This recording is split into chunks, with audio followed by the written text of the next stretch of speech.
కాలం తెచ్చిన కరువు కాదు, కాంగ్రెస్ తెచ్చిన కరువు అని ఉత్తగని అంటలేను. ఎందుకంటే కేసీఆర్ గారు ఎంతో ముందు చూపుతోనే గతంలో ఎన్నో సంవత్సరాలు వరుస కరువు చూసినాం కాబట్టే ఆ దరిద్రం వల్ల మనకు రావద్దని ఆ దరిద్రం మీద కరువు మీద సంధించిన బ్రహ్మాస్త్రమే కాళేశ్వరం ప్రాజెక్టు అనే మాట నేను మీకు విజ్ఞప్తి చేస్తా ఉన్నా. ఇవాళ కాళేశ్వరం నుంచి గినక మేడిగడ్డను వచ్చిన వెంటనే రిపేర్లు ప్రారంభించి 3 నెలల్లో పూర్తి చేసింటే ఆ నీళ్లు ఇవాళ బ్రహ్మాండంగా సొప్పదండిలో, హుజూరాబాద్ లో, కరీంనగర్ లో, మానకొండూరులో ఎండుతున్న పంటలకు ఇచ్చే అవకాశం ఉంటుండే అని చెప్పేందుకు నేను మీకు ఈ విషయం చెప్తా ఉన్నా. నేను మొన్న సిరిసిల్ల పోతే మా మానేరు వాగు పక్కకే 5-6 ఊర్లు ఉంటాయి. పదిర, కొండాపూరు, రామలక్ష్మణులపల్లె, హరిదాస్ నగరు, వాళ్ళందరూ వచ్చింది.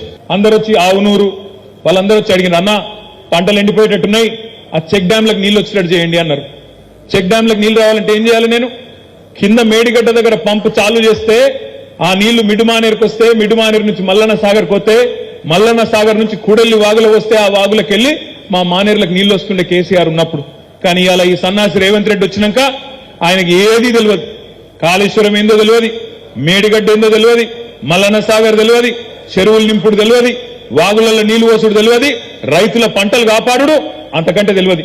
ఎవడో రాసి చీడిన చదివిండు, కరువు వచ్చింది కాబట్టి రేపు రాబోయే రోజుల్లో గోస అవుతుంది, తయారు కాండ్రి అంటున్నా. అందుకే నేను అంటున్నా, ఇది కాలం తెచ్చిన కరువు కానే కాదు. కాళేశ్వరం లాంటి ప్రాజెక్టు ఉండగా కాంగ్రెస్ పట్టించుకోకపోవడం వల్ల, రిపేర్లు చేయకపోవడం వల్ల కాంగ్రెస్ తెచ్చిన కరువు అనే మాటను రైతులకు ఊరూరా చెప్పవలసిన బాధ్యత మన మీదనే ఉన్నది. తప్పకుండా చెప్పాలి రైతులకు. ఇలా నీళ్లు ఎండుతున్నాయి అంటే ఇదే టైంలో ఇలా కేసీఆర్ ముఖ్యమంత్రిగా ఉంటే ఎట్లన్నా సరే నీళ్లు తెస్తుండే, ఆ రైతుల పొలాలు కాపాడుతుండే అనే మాట ఇలా రైతుల గుండెల్లో నిండా ఉన్నది. అది గుర్తు చేయవలసిన బాధ్యత మన మీద ఉన్నది. కేసీఆర్ మీద కోపం ఉంటే, బీఆర్ఎస్ మీద కోపం ఉంటే, బదనాం చేయాలంటే ఇది ఒక్కటే ఉన్నది ఆ పద్ధతి. రైతుల పొలాలు ఎండాలి, ప్రజల గొంతు ఎండాలి, బతుకులాగం కావాలి అని చెప్పి అప్పుడు మళ్ళా కేసీఆర్ని తిట్టాలి అని ఒక చిల్లర ఆలోచన తప్ప, చిల్లర రాజకీయం తప్ప ఇది ఒక ముఖ్యమంత్రికి ఉండవలసిన పద్ధతేనా? ఇది ఆలోచించమని చెప్పి నేను కోరుతా ఉన్నా.